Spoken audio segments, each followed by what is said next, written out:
Hello students, today I am going to discuss the concept of chapter 10 vector algebra. So before we discuss the concept of this chapter, I want to ask one or two questions. Suppose you are going to market to purchase some fruits. Suppose you go to market to purchase fruit and you purchase 2 kg of apples and 3 kg of mangoes. Then what will be the total mass of the fruits you purchased? What? 5 kg. Good. Means you simply add 2 kg and 3 kg and you get the sum 5 kg. So now let me ask you one more question. Suppose there is a heavenly body kept here, okay, and there are 2 students who apply a force of 5 Newton and 3 Newton respectively. Okay, one person is applying a force of 5 Newton and other student that is applying a force of 3 Newton. Then what will be the total force acting on this object? What? 8 Newton.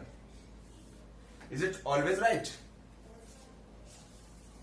No.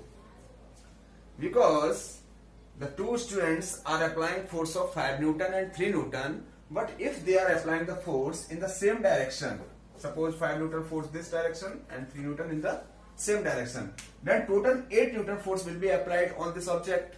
Okay. Now the resultant force that will be 8 Newton, because we can add simply 5 Newton and 3 Newton.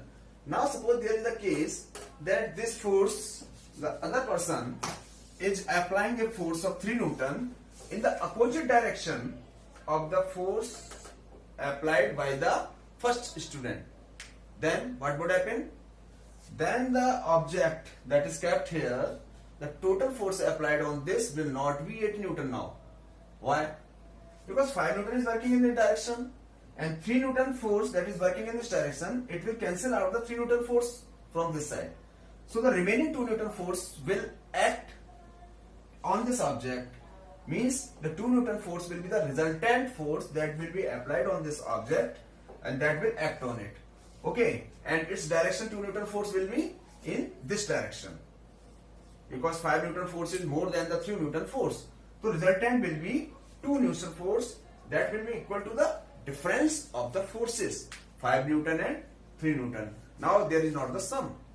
Means simply we can't add the physical quantities.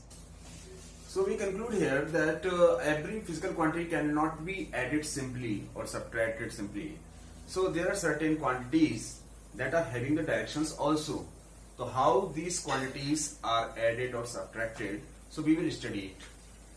So such quantities are called the vector quantities, in which the magnitude as well as direction is there. So in this chapter we are going to discuss about the vector quantities, how a vector quantity can be represented, what is a position vector, what are the direction cosine of a vector, how the vector quantities can be added, subtracted, and different operations on the vectors, how the vectors are multiplied, and 2 types of multiplications are there, dot product and cross product, and many more. So keep on watching my videos on the topic vector algebra.